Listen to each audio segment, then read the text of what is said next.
என்னை அழைத்து உயர்த்தி வைத்தீர். என்னில் என்ன நன்மை கண்டீர்?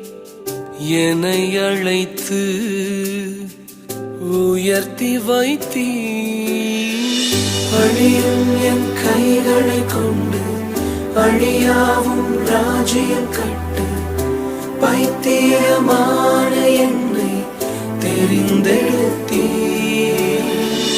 அழியும் என் உதடுகள் கொண்டு அழியாவும் வார்த்தையை சொல்ல எத்தனாய் வாழ்ந்த என்னை பிரித்தெடுத்தீர்.